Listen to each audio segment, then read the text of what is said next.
I've passed out kind of an outline, all the terms we went over, concepts we went over. It's not comprehensive as far, because there's probably a few things that slip through, but these are the terms that are brought up and referenced in the final exam. And tonight I'm going to go through every question on the final exam. I'm not going to give you the answers, I'm just going to go through the questions and we discuss them if you have any questions about them.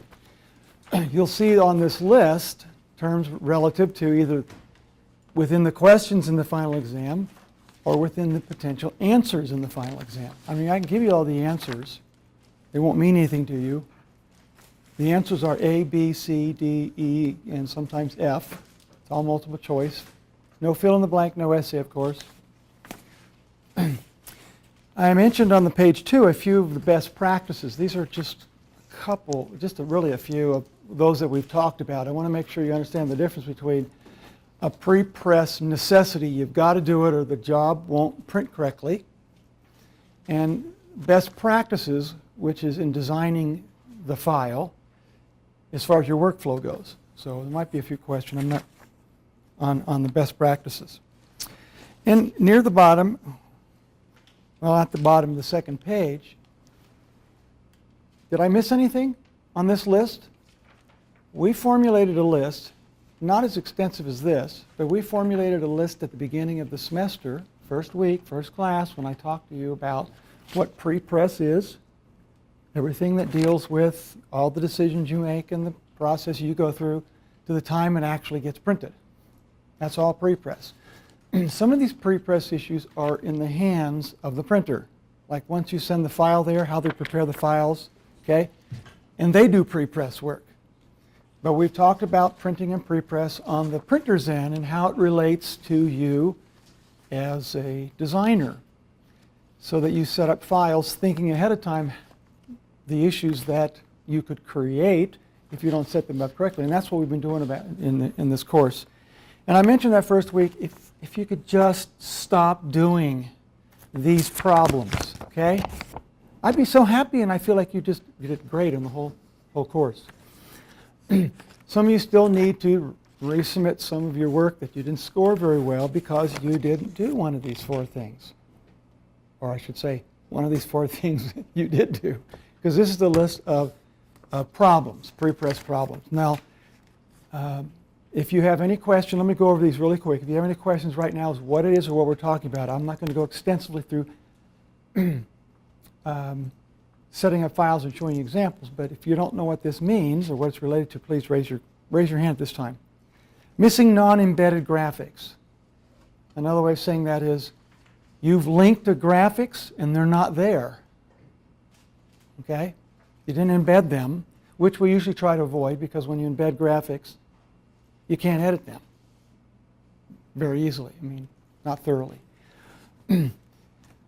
Incorrectly defined colors. When you define them as either a spot color or a process color, as a custom color, if you don't do that correctly, it's going to affect your color separations. Both of these, all of these will affect color separations, which is why I've asked you to do color separations on all your job. Not that the printer needs them, but you need them as a great tool to see if you set up things correctly. So you really need to know how to read a color separation. Missing fonts. Fonts are system resources. They do not reside in the software application. They can reside in your file if you embed those. When you do a PDF file, you're embedding your fonts. Remember, you've been submitting your stuff as a PDF. All of your work you've been submitting to me as a PDF, as though you would submit it to a client as a proof or a digital mock-up so you can see what it's going to look like. And I use it for grading, basically, your layout and design typography and that kind of stuff. But to grade your setup, I need to see a package. Printers, a lot of them want you to submit as a PDF. They don't worry about fonts because the PDF embeds the fonts. Okay? That is, if you do it correctly. And so when you send a file, a native file like InDesign, and it's not packaged, those fonts are missing. They can't load them into their system so that when you go to print or output them, you're going to blow out the fonts. Bleeds are not set up correctly. When you set up your document, yes, you can set bleeds and the lines will show up, but that doesn't solve any problem. Those are just guides. You don't even need to do that as long as you make sure that anything you intend to bleed is literally drug off out of the area that's going to be the trim size. Okay? Because when you trim it off, it has to trim off all of your bleed. Not have your bleed go right to the edge of your trim size, which the trim size is the size you set up your document. So bleeds not set up correctly mostly refers to the fact that you're not literally dragging the element you want to bleed off in your file. It's only a help inside the page setup dialog box to help you do that. Incorrect file setup. And when you start up your file, create a new file, and you get that dialog that comes up, it's got bleeds and a lot of other guides and things like that. But the most important thing is if you don't set it up correctly, and that is the right size, right color, format. Okay. Image resolution. Now we're talking Photoshop. You can talk other stuff, but for designers, all images, bitmapped images, okay, raster images, photographs, scans, they all end up in Photoshop because that's the tool we use. And in there, they're going to be RGB, and you've got to convert them to CMYK. Pretty simple. Sometimes they're scanned, they're too low. We'll talk a bit more about the right resolution. Wrong file formats used. Yes, it's a best practice to use native formats, PSD, INDD, AI, because it helps you in round tripping. But you can use a non-native format and it'll still work, but you can't use some formats. PNG, forget it. Okay? JPEG, out the window. Recommending all native formats because everything you do in your graphic editors will be preserved and you won't lose anything. Great for editing. Knockouts and overprints. We've had problems with these. We've had problems finding them, noticing them, setting them up in the jobs that deal with color separations. If they're not correctly defined when the color separations come up, you're setting up your job to have, if there's a misregistration problem, that the color's not going to look right. Okay. Traps are missing or incorrectly defined, and that's usually associated with not setting up your knockouts very correctly, or your overprints. And then lastly, die setup is incorrect, which basically you set it up as a spot color that's like no other spot color. It's on its own color separation. It will not end up on a plate anywhere. It will not affect the plate anywhere if you overprint those dies. So those are the two things you need to remember. So when you redo your projects, here's your list. If they don't have those, other than the design aspect of what you submit on your projects, this you'll score perfect. And I'll be happy. It doesn't matter how fantastic your job is, if it's not going to print correctly and delay you or cost you more money, kind of is a little bad taste in your mouth. Okay, so let's go through this. I thought of alphabetizing these. I started out kind of grouping them together, of some related, and I just says, no, I'm just going to leave it here in the order that I typed them in. Some are, 2 or 3 of them appear together. They're related because I was thinking of them all at the same time. So raise your hand if, when this comes up, you're not sure what it is. Okay, dot gain is only an issue with any kind of printing where there's impact. Okay? If there's no impact, dye sub, laser, inkjet, there's no really impact at all going on. We call these non-impact printing. You won't have that. But if you ever put ink on a paper and you press on it, and this happens a lot in screen printing, although screen printing really doesn't have dot gain because there are no dots in screen printing, but the lines you have will stretch just like dots will. But if you're dealing with color separations, dot gain's an issue, and you have to compensate for that. We didn't talk about that. This pancaking effect. Go to your printer I'm always going to say that. First step, go to your printer. What is your dot gain? Typically, it's about 20%. That means the area of the dot is 20% larger than what it should be to be the right tint you specified. Okay? So you can back off your exposure in Photoshop by 20% to compensate for that. It looks a little flat, and then it picks up later. Font technologies, these are the different kinds of fonts. And they fall basically in 3 categories. I don't know why I didn't put them here. They probably are down here somewhere else. I know I put them in here.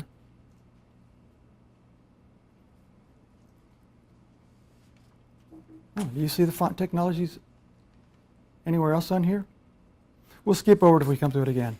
3 basic types. Originally there was PostScript, industry standard, because all devices, all high output devices that go to end up on the printing press are PostScript devices. That's how they do the ripping. That's the rip engine, PostScript. And so we also call those type 1, not type 1, I think they also call them type 1 or Adobe, because they were the original ones. But anyway, PostScript, and there's 2 files.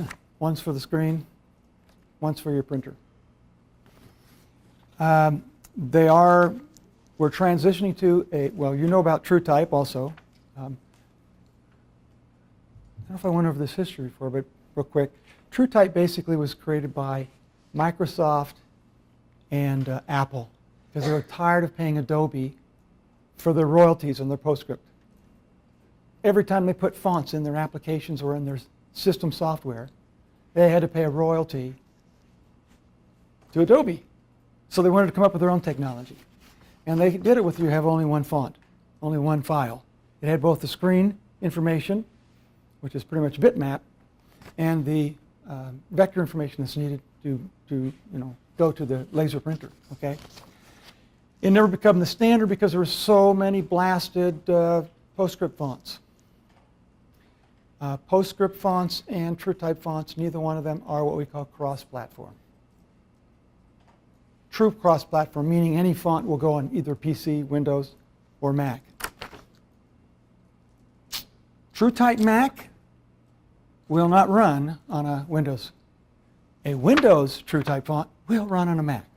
So it is one way, but we don't call it cross-platform. Thus, gave the rise to our current technology that we use. It's called OpenType.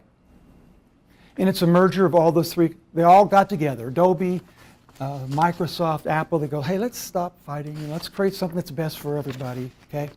And they created OpenType. It's still not the standard in the sense that there are still so many more PostScript fonts on the market than there are OpenType. And it's expensive for somebody to just completely buy new fonts. When you buy a new system or a new piece of software, sometimes these OpenType come with them. You'll notice that on your machine. So you just need to be aware of those. When we say one of the pre-press issues is the fonts aren't there, the fonts that you use, if you use an OpenType font and don't include it, just because they have, let's say, a PostScript version of that font, it won't run. Okay? There's different flavors and different technologies, and you just have to be aware of those. So, trimming, that's a finishing process. Trapping, you set that up. That's evident in the printing. Stapling, of course, finishing. Finishing includes bindery, like stapling, and also other finish work like cutting, folding. Bindery has only thing to attaching more than one piece of paper to another piece of paper. That's what binding is.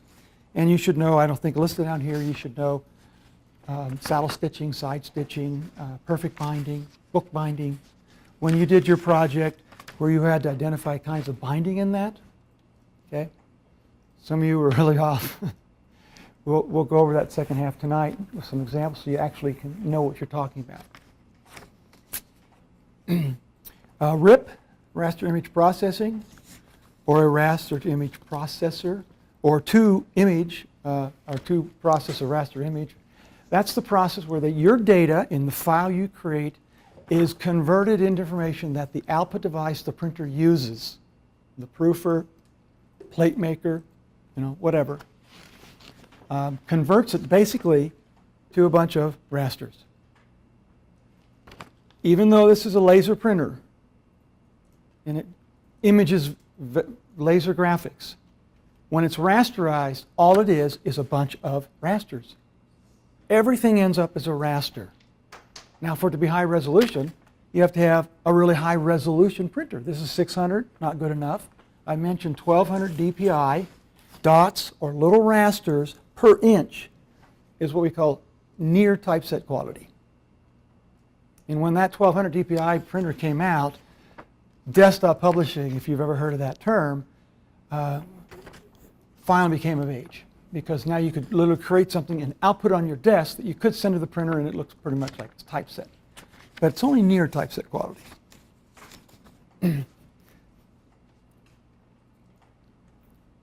A press check. I know I put this down here somewhere else too. Press check, press run. If you really want to know, if you really want to actually know and have guaranteed what the final job is going to look like when they deliver them to you, you do a press check. You have to show up when they're running the press. During their make ready, when you say, keep it like that, and you sign off on it, that becomes their proof. That's their press proof. And if you pull out a number of those from the deliverables and it doesn't match up to that, you have legitimate complaint. Okay? I've had them reprint a job one time because color had shifted so much. It wasn't what I originally said was okay. So that's what a press check is. All my press checks have been like 2 in the morning. Not fun. You got to be ready and do it when they say, hey, you want a press check? Get down here now. You got half an hour or running it without you. Okay? But when you got a lot of money on the line and color is really important, that's what you do. Otherwise, you just give them a proof and then they match that. Now, I did not require you on all your jobs to hand in a proof also. But it's silly when you submit your job to someone that you don't send them a proof. Okay? In fact, an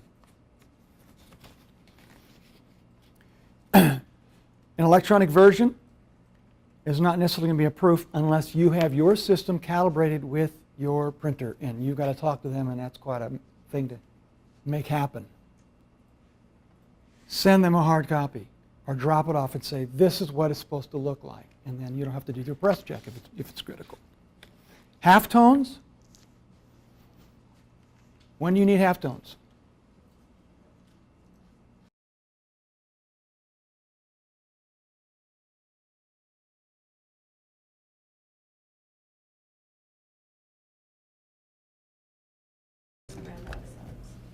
Yeah.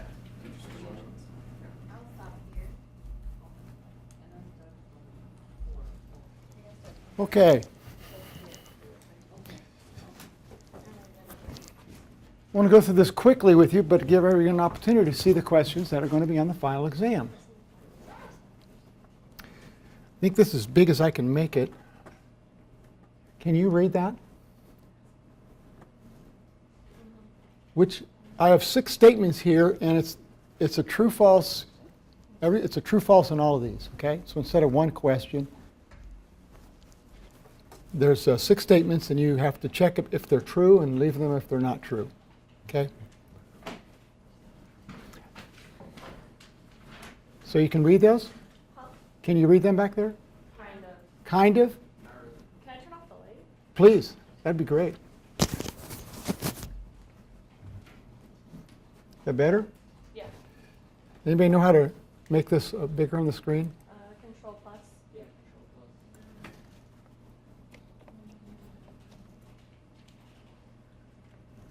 Okay, that's a little better, huh? Do you want me to discuss any one of these statements? Hey, no picture taken. Good grief. What are you sitting there taking pictures of the questions? Oh. You take notes. I don't care if you take pictures.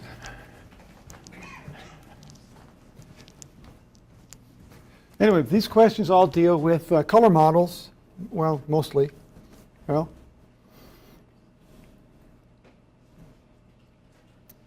any questions about any one of those?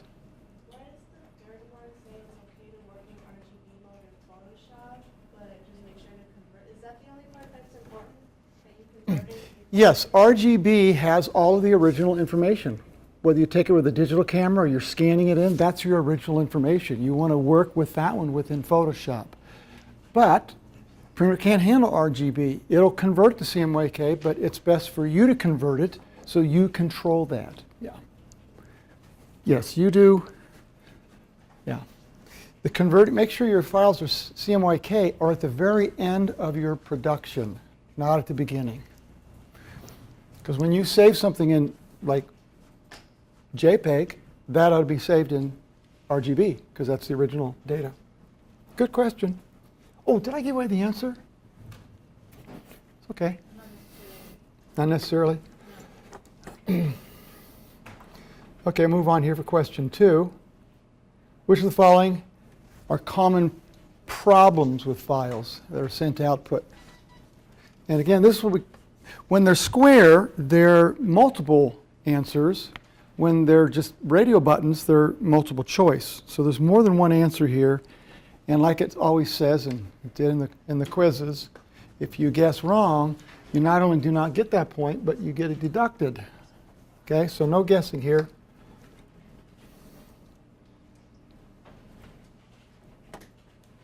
No questions on that one? So which of the following can affect technical setup decisions by the designer? Okay, when you're preparing your files and you're making decisions, whoops, sorry, and you're preparing files for print, which of these will affect your decision? Now, I'll tell you, some of these things on this list are out of your control, is what the printer does. In which case, you might be affected by that in your decisions, okay? I think we talked earlier about dot gain on the target press. Should that affect your decision? If you're doing a job where it's like a poster and your photo is really big and it's really critical, the image and how it captures it, then dot gain could make a difference. You don't want it to look darker or clogged up.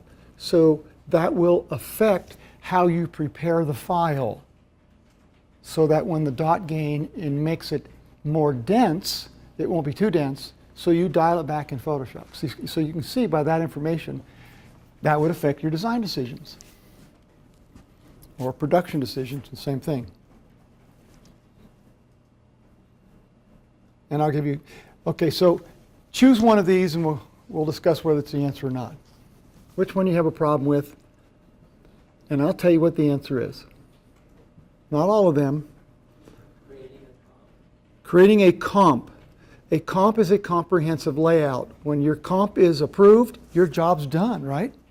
So that means anything you do for finishing your job.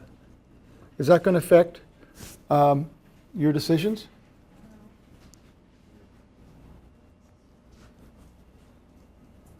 Why do you say no?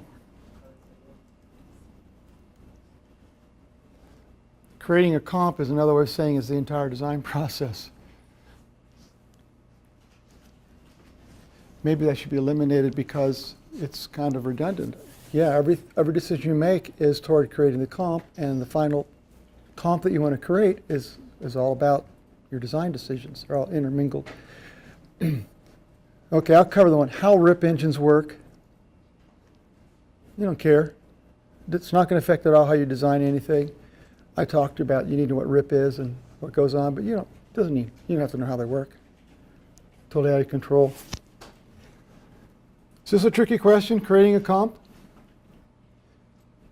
Can creating a comp affect the technical setup decisions a designer makes in preparing files? What are you thinking? I would say yes, it doesn't matter. Okay. If you create a comp in the final design and you show the client, hey, it's great, and it's totally screwed up because you haven't given any pre-press considerations to it, you now got to go back and prepare the file. Okay? So I guess it could be tricky in the sense that, well, I can prepare a comp and I don't need to know about technical setups, but if you're going to print that comp, you do. So maybe I should eliminate that one. It's kind of tricky, but that's a good question. Like a catch-22, huh? Which, maybe chicken and egg, I should say.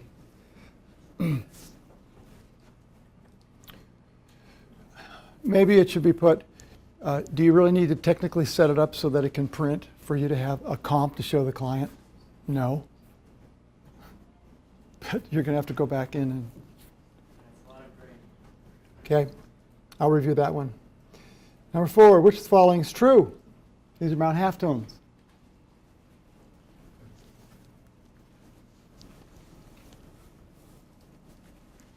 I've already talked about answer 1, answer 2, and answer 3. 4.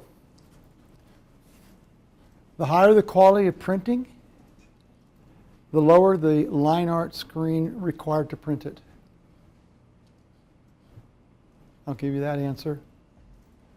Higher quality means higher resolution, smaller halftone dots, more detail. Okay? So it's just the opposite of what that statement is.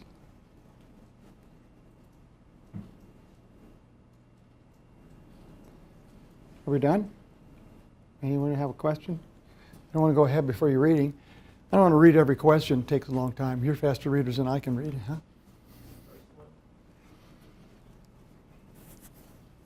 What about the first one? We talked about that formula. To image a halftone dot, PostScript printer takes the data that you send them, the data about individual pixels. The pixels, how big they are, is based on the resolution you give them, okay? How many pixels does it need to make a halftone dot? The reason we have the formula DPI is less than or equal to 2 times the LPI because it needs no more than 2 pixels to make a halftone dot. That's the reason. Now you don't need to know how it does that in the printer and the rips it, but that's where the formula comes from.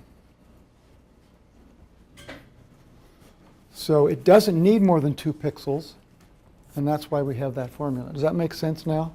I'm glad you brought that up. I thought you could take a logical leap on this one from the formula and understanding that, but that is why. That is the formula. Does that make sense now, George? Okay, thanks for asking. Number 5. Other than CMYK, what's used in Hexchrome? We talked about this. The answer was given in class today. I'm going to post the video because some guys are missing here, and I told them I would take notes. That's what the video is for, so they can review it. So if you want to review this, you can do that as well.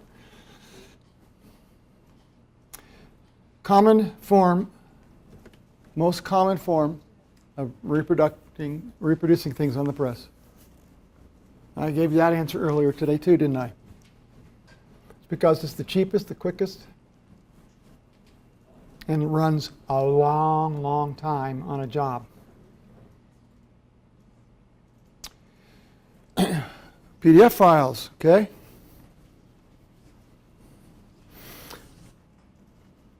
We talked about cross-platform for fonts, right? They go both ways.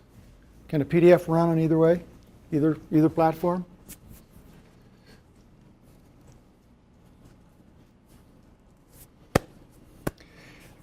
If you were struggling with this question and you weren't sure about number 3, how would you answer that on the final?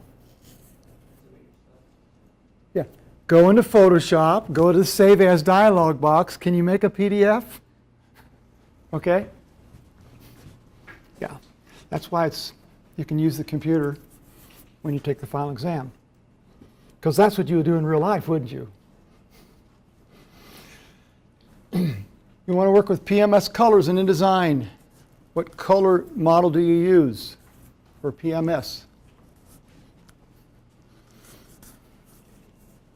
Somebody's going to say, well, this is tricky, because I see the word Pantone being used twice.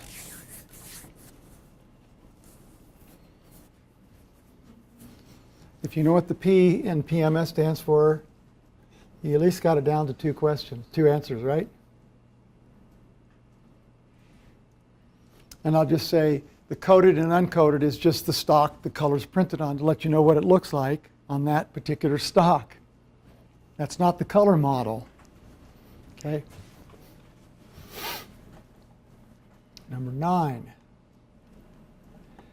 Activities that are part of the designer's pre-plus workflow. So you would not check anything here that is beyond your control after you're done, which is done afterwards.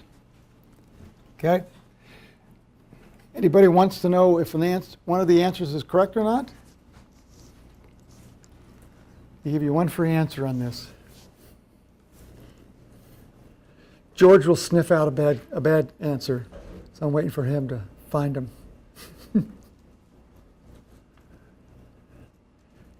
Get out your tricky answer detectors. I don't mean to try to trick you on any of these things.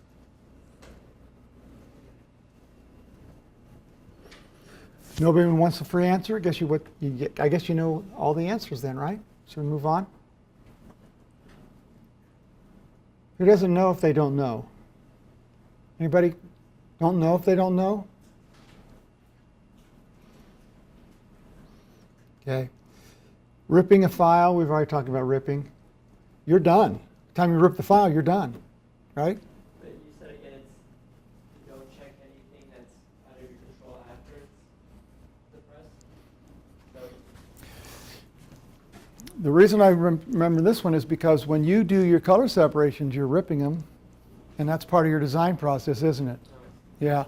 But, so, that could be a little confusing, but we don't refer to that as ripping a file, even though that's what you are doing. The file's ripped at the print shop. Now, the print shop may say, you should pre-rip them and send them to me, but you're done, okay? You're done with your job when you rip them. So I'm not meaning ripping a file, meaning looking at color separations, because that is part of your design, to double check things before you're done. what about the die preparing? Oh, I already gave you an answer. Hold on. You want another one? Oh my goodness, which one? Preparing a die cut? Okay. Who does the die cut? Who prepares the die cut? No, the printer doesn't do it. He sends it to a die cut. That's building a die cut. But you prepare the die cut. Okay, I don't mean to be tricky here. Maybe I don't know how to say it without giving away the answer. If I put preparing the die cut and making the die cut as two different answers, then you could pick one or the other, right? That kind of gives it away what you're talking about. But okay. Okay. You need color photographs. It's required. You have to do it. You got a limited budget. But you need a special color for the headline.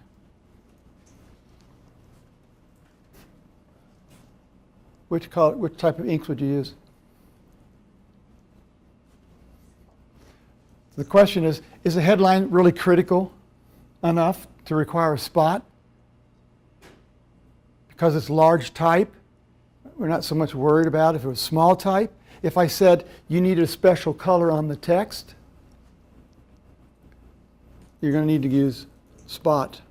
That's why we go with black, the key color, because text is usually black and we don't want to make it up, so if it has to be another color. But if a headline, you could easily make a headline out of processed colors, which you're going to be having with the colors because you have color photographs, right? So it's easy to.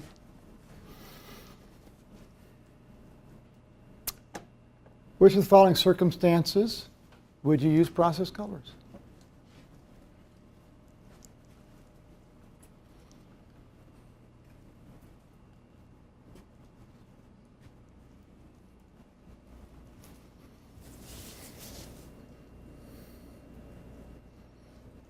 It's like you guys are taking this quiz test twice, right? You're taking it tonight, and then you're going to take it next week. What about the last? George, you're running out of questions here. You only get 50 for the whole night, okay? Color critical logos, what does that mean? The color has to be exact. Yeah, it has to be exact. So what that means you're going to have to use spot, aren't you? It doesn't say the 4 colors have to be CMYK, and it didn't say that it had to be color photographs. It just said you can't afford more than 4 inks. Well, one of them must be spot. And so if you got spot, you're not going to be able to do process. But you could use that spot or other spots and make duotones, or, there's a lot of things you can do with that. Don't always think 4 color means photographs.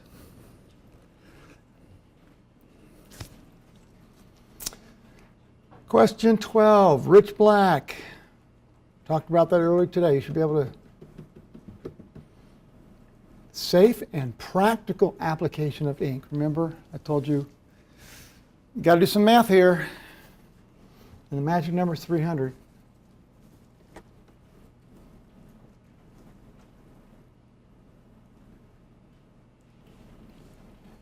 Okay, setting up print files. What's true, what's not true.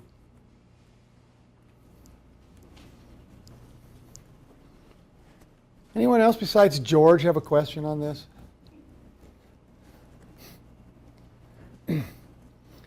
George's asking a lot of questions, not because he doesn't know a lot of stuff. He knows too much stuff. He sees too much in there. He reads it so many different ways, and that could be considered tricky, and I don't want that to be the case.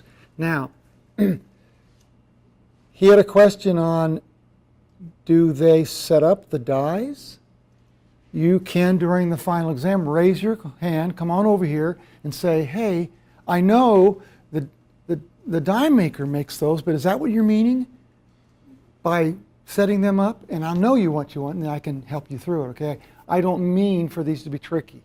If you're a little confused, you can bring it up now. If you think about it again, or the second way of looking at it during the final exam, right? I want to know what you know, and sometimes you know so much you think too much, and I didn't ask the question right.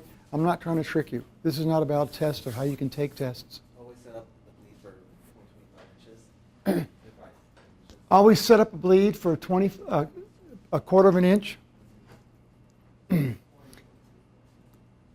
Quarter of an inch is a really big space for a bleed. Bleeds are to cover being off a little bit, on shifting the press.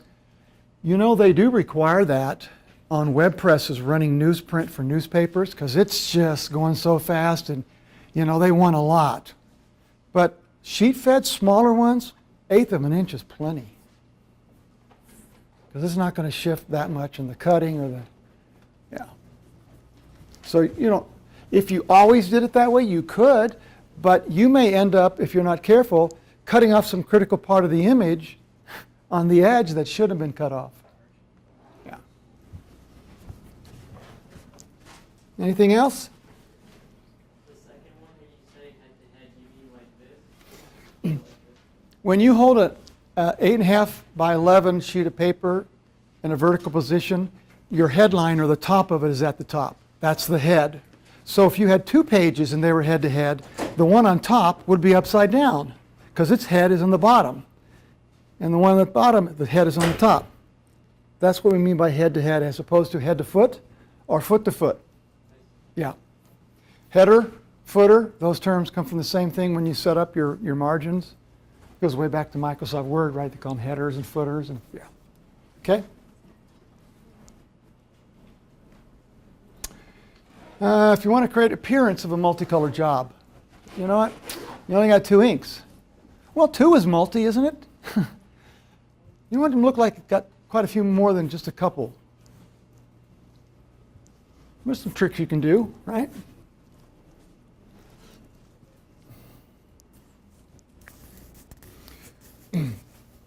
A dual tone tries to do that, doesn't it?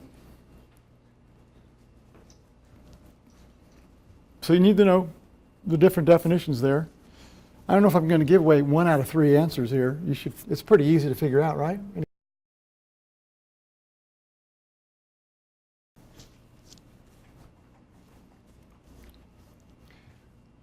You don't remember saying this in passing one time, you never have to worry about trapping on photographs. That's the magic of halftones. They just, if they were, now you've seen some photographs where they're just, the registration's all over the place, right? Because you get double, triple images, you know, all different color shifting. But normally if they're off a little bit, they're not blurry. That's the magic of halftones. They just all blend together, continuous, you know, making a continuous shape. You don't need to trap for those, ever. Now, what's tricky is having documents of photographs. Well, maybe there's something in the document that does need to be trapped. So I should say documents only having photographs. I don't want you to overthink this. Obviously, documents, there's photographs in there. Do we worry about trapping in photographs is what I'm saying. No. Any other questions?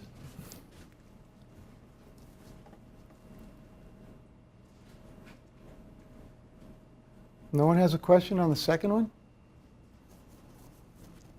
I do. Okay, we have one person who has, okay. Poll says one person has a question on that. Let's move on. Oh, you just want the answer too? Common colors, what does that mean? I should say common inks. Again, sometimes you're going to hear this a lot. Does it mean color? Does it mean inks? I should be more clear. Common colors, CMYK, common colors. If they're overlapping, they share that same color, don't they? That common color doesn't matter. It's like having black on top of a colored background. You move black, it doesn't matter. Okay? So that's what that says. If you've got overlapping area, solid elements, spot colors, right? But that's tricky, yeah.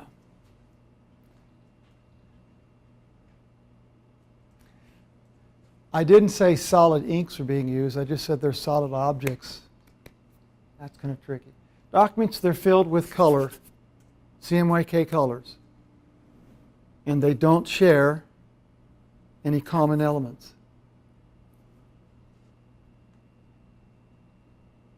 Okay, what part of that don't you understand? Let me explain it to you. Maybe I'll have to really switch that one. If they were solid colors, meaning spot colors, would you have to trap them? If they were solid, meaning they were just a color that could be made out of CMYK, right? They're not translucent, they're just, okay? And they had, you know, one was cyan, one was magenta. They didn't share anything in common. They're translucent. It's going to create another color if it overlaps, right? So either way, you should be able to figure out the answer on that one.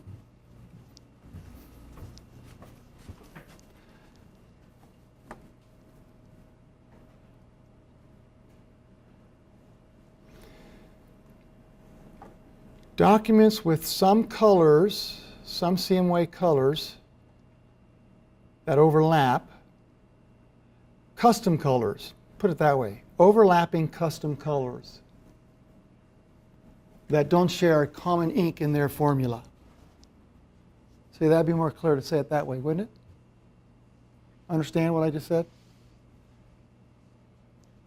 Two custom colors, custom immediately says CMYK, across the PMS, custom colors, they're overlapping, translucent inks, okay? And they don't share any colors common in their formula.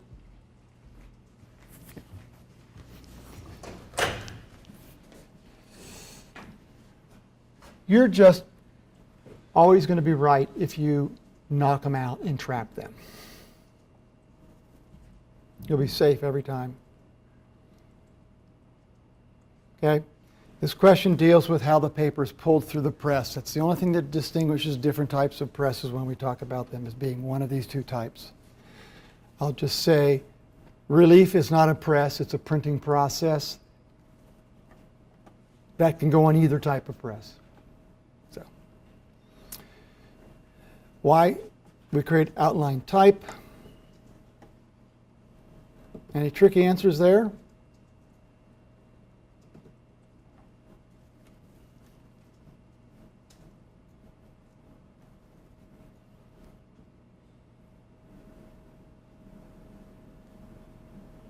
No question like, hey, does outline type make a file size smaller?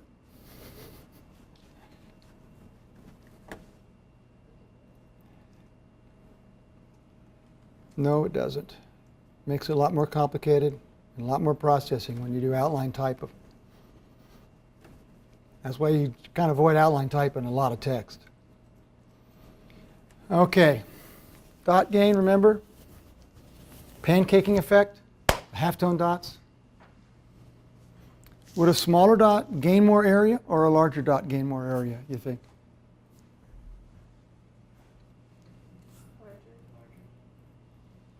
Okay. Now think, the small dots and the large dots get the same amount of pressure, so they're going to expand the same amount. Whatever that amount they're expanding in relationship to the original dot is the percentage of the increase. If the Earth expanded 10%, would that be more than if the Sun expanded 10%? Huh?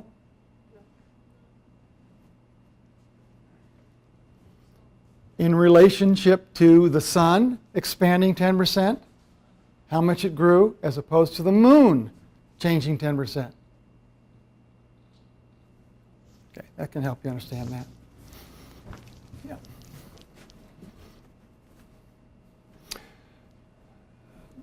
Which of the following tasks you should do before sending the files to the press?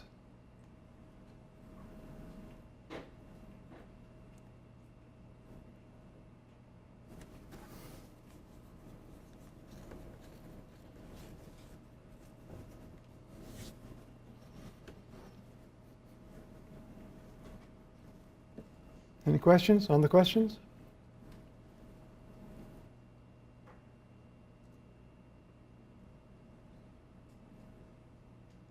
I mentioned 3 types of font technologies, which are and which aren't.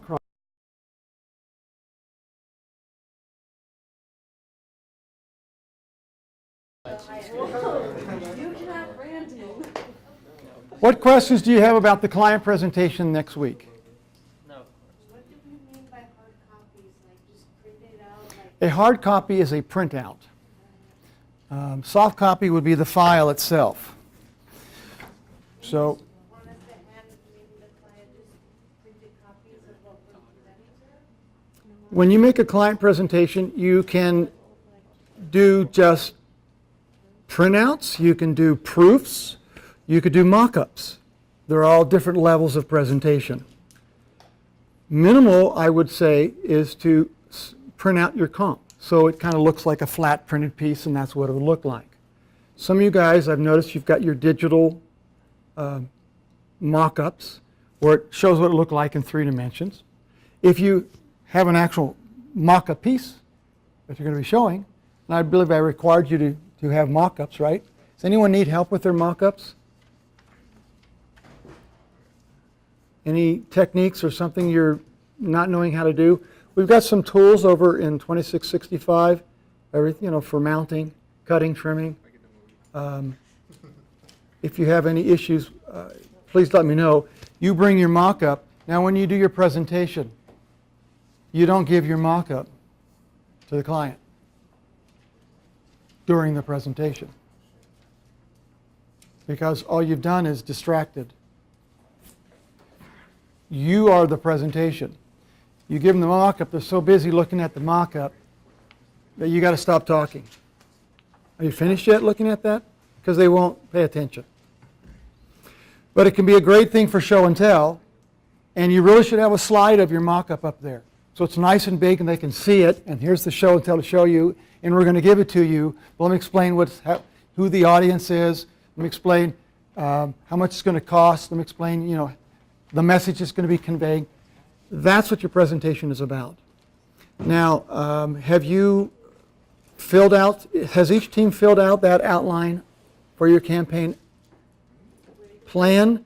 that is basically an amalgamation of all the stuff from you would gather from a situation analysis and all the things you'd be gathering together for your creative briefs. And then you've divided that outline up into thirds, signed that to team members, and then that's what each team member is going to produce. Now, I would suggest you decide on what is going to be kind of like the styling for your presentation. So, and that you pull them all together into one file, so when you present them, I was going to set up tonight, like I did in 101. Do you guys remember how we did this in 101? There will be a podium up here. There'll be a microphone.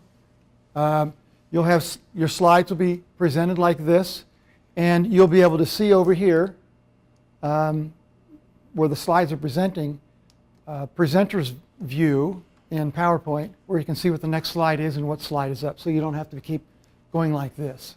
I imagine this isn't the best situation. I like the other room better. We'll probably have the client sit right here where you're sitting, Sylvia, and you'll be presenting kind of right here, so they can see you and your visual support for that.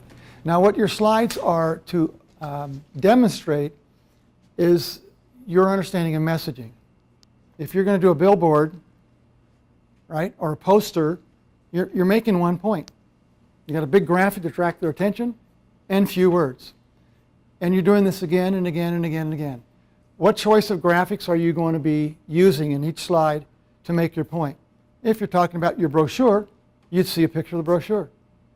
If you needed to zero in on something, the next slide would show it enlarged and cropped like you were zooming in. Okay, so use this as your visual for your presentation. You are the presentation. And so you should know, whoever's putting together the introductory ought to have a title slide that tells the client what it is. This is the final client presentation. And you can say what we're summarizing our recommendations. It's like when you wrote your English paper, right? Tell them what you're going to tell them, and then tell them what you told them. And at the end, whoever's doing the end, there ought to be some sort of summary. Your team should decide, here are the main takeaways. Here are the 3 points, or however many, that we want to make sure she understands, and we're going to summarize. Everyone on your team should be gearing toward that. If one of the people on your team, now, how many of you guys have decided that everyone's going to be presenting their own design piece? Wait, present their own design piece? Yeah. Okay? Your team's going to do it that way. How many are going to say, hey, that part of the presentation is going to be just done by one team member? All go through the design pieces, and that's all they do. That's another way of doing it.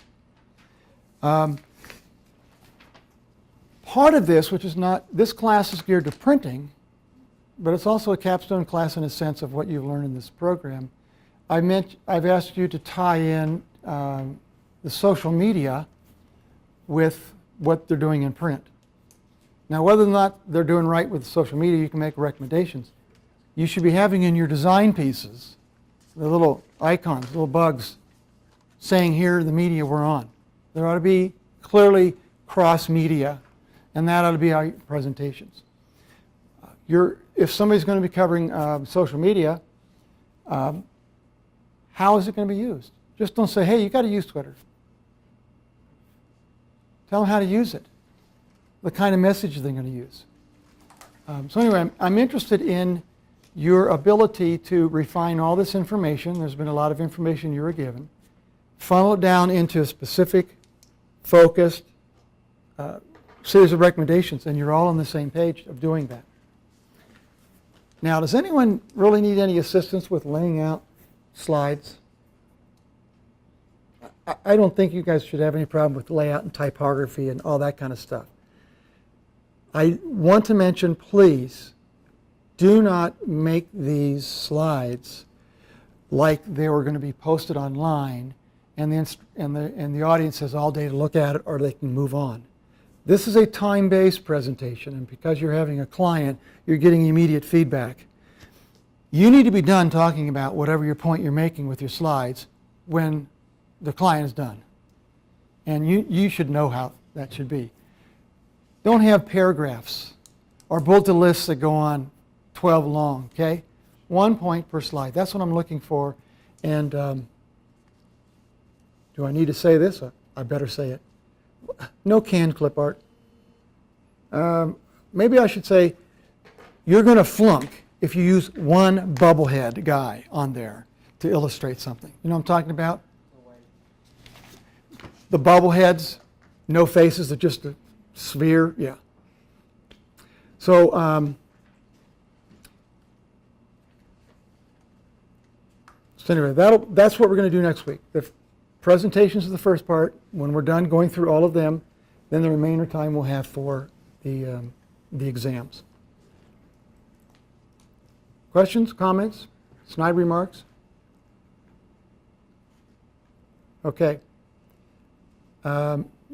Notes. Check things online. These are all things you'll have to help you in the test. But you can't phone a friend or ask the audience. But you can ask me. Okay. So for those of you who have brought something in, I do want to kind of look at and give you some kind of feedback. If there's anything you have to share with me before you leave tonight. We have, what, 12 minutes? Everyone's looking like, I want to get out of here.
And then,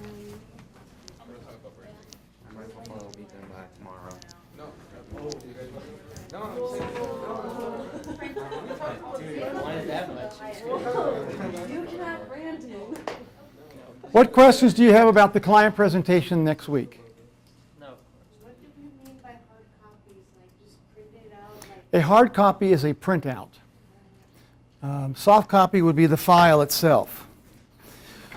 So want us to hand maybe the client just printed copies of what we're presenting to her? when you make a client presentation, you can do just printouts, you can do proofs, you could do mock-ups. They're all different levels of presentation. Minimal, I would say, is to print out your comp. So it kind of looks like a flat printed piece, and that's what it would look like. Some of you guys, I've noticed you've got your digital mock-ups where it shows what it looked like in 3 dimensions. If you have an actual mock-up piece that you're going to be showing, and I believe I required you to have mock-ups, right? Does anyone need help with their mock-ups? Any techniques or something you're not knowing how to do? We've got some tools over in 2665, everything, for mounting, cutting, trimming. If you have any issues, please let me know. You bring your mock-up. Now, when you do your presentation, you don't give your mock-up to the client during the presentation, because all you've done is distracted. You are the presentation. You give them the mock-up, they're so busy looking at the mock-up that you got to stop talking. Are you finished yet looking at that? Because they won't pay attention. But it can be a great thing for show and tell, and you really should have a slide of your mock-up up there. So it's nice and big and they can see it, and here's the show and tell to show you, and we're going to give it to you. But let me explain who the audience is.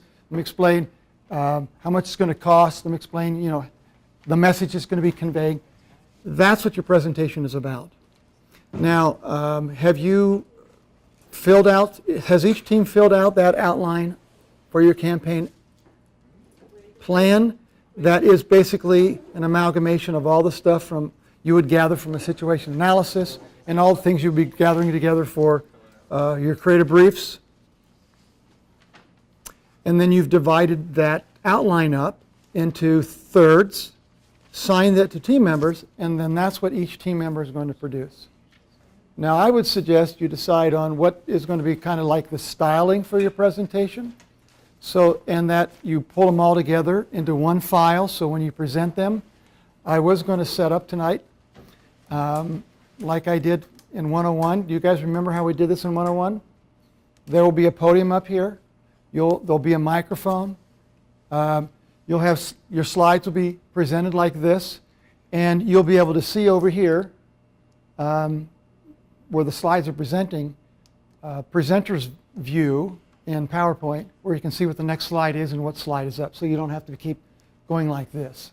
I imagine this isn't the best situation. I like the other room better. We'll probably have the client sit right here where you're sitting, Sylvia, and you'll be presenting kind of right here, so they can see you and your visual support for that. Now, what your slides are to demonstrate is your understanding of messaging. If you're going to do a billboard, right, or a poster, you're making one point. You got a big graphic to attract their attention and few words. And you're doing this again and again and again and again. What choice of graphics are you going to be using in each slide to make your point? If you're talking about your brochure, you'd see a picture of the brochure. If you needed to zero in on something, the next slide would show it enlarged and cropped like you were zooming in. Okay, so use this as your visual for your presentation. You are the presentation. And so you should know, whoever's putting together the introductory ought to have a title slide that tells the client what it is. This is the final client presentation. And you can say what we're summarizing our recommendations. It's like when you wrote your English paper, right? Tell them what you're going to tell them, and then tell them what you told them. And at the end, whoever's doing the end, there ought to be some sort of summary. Your team should decide, here are the main takeaways. Here are the 3 points, or however many, that we want to make sure she understands, and we're going to summarize. Everyone on your team should be gearing toward that. If one of the people on your team, now, how many of you guys have decided that everyone's going to be presenting their own design piece? Wait, present their own design piece? Yeah. Okay? Your team's going to do it that way. How many are going to say, hey, that part of the presentation is going to be just done by one team member? All go through the design pieces, and that's all they do. That's another way of doing it. Part of this, which is not, this class is geared to printing, but it's also a capstone class in a sense of what you've learned in this program. I've asked you to tie in the social media with what they're doing in print. Now, whether or not they're doing right with social media, you can make recommendations. You should be having in your design pieces the little icons, little bugs, saying here the media we're on. There ought to be clearly cross-media, and that ought to be our presentations. If somebody's going to be covering social media, how is it going to be used? Just don't say, hey, you got to use Twitter. Tell them how to use it, the kind of message they're going to use. So anyway, I'm interested in your ability to refine all this information. There's been a lot of information you were given. Funnel it down into a specific, focused series of recommendations, and you're all on the same page of doing that. Now, does anyone really need any assistance with laying out slides? I don't think you guys should have any problem with layout and typography and all that kind of stuff. I want to mention, please, do not make these slides like they were going to be posted online and the audience has all day to look at it, or they can move on. This is a time-based presentation, and because you're having a client, you're getting immediate feedback. You need to be done talking about whatever your point you're making with your slides when the client is done. And you should know how that should be. Don't have paragraphs or bulleted lists that go on 12 long, okay? 1 point per slide. That's what I'm looking for. And do I need to say this? I better say it. No canned clip art. Maybe I should say you're going to flunk if you use one bubblehead guy on there to illustrate something. You know what I'm talking about? The bubbleheads, no faces, they're just a sphere. Yeah. So anyway, that's what we're going to do next week. The presentations is the first part. When we're done going through all of them, then the remainder time we'll have for the exams. Questions, comments, snide remarks? Okay.